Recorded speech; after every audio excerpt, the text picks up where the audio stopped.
The Battle of Hastings by Marriott Edgar.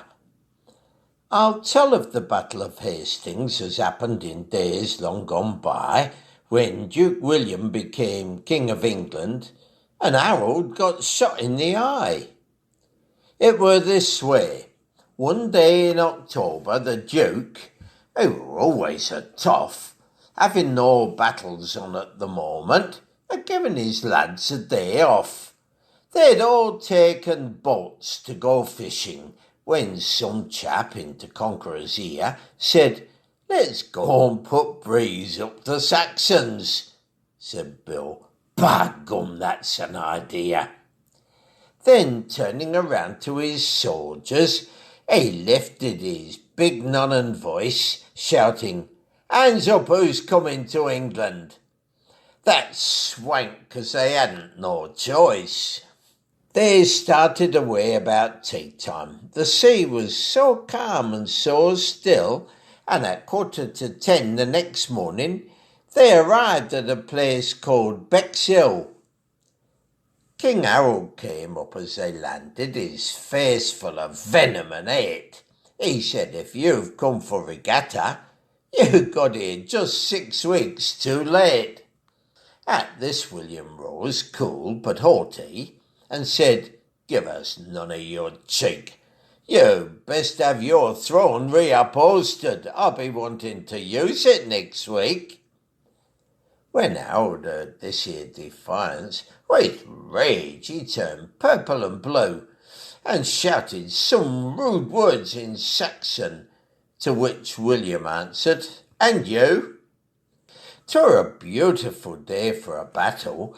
The Normans set off with a will, and when both sides were duly assembled, they tossed up for the top of the hill. King Harold, he won the advantage. On the hilltop he took up his stand, with his knaves and his cads all around him, on his horse, with his hawk in his hand. The Normans had naught in their favour. Their chance of a victory seemed small, for the slope of the field were against them and the wind in their faces and all. The kick-off was sharp at 2:30, and soon as the whistle had went, both sides started banging each other till the swineherds could hear them in Kent. The Saxons had best line of forwards, well armed both with buckler and sword, but the Normans had best combination, and when half-time came, neither had scored. So the Duke called his cohorts together and said, "Let's pretend that we're beat. Once we get Saxons down on the level, we'll cut off their means of retreat."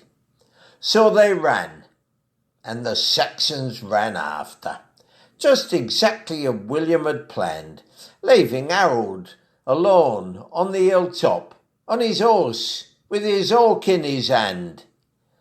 When the conqueror saw what had happened, a bow and an arrow he drew, and went right up to Harold and shot him. He were offside, but what could they do? The Normans turned round in a fury, and gave back both parry and thrust, till the fight were all over by shouting, and you couldn't see Saxons for dust.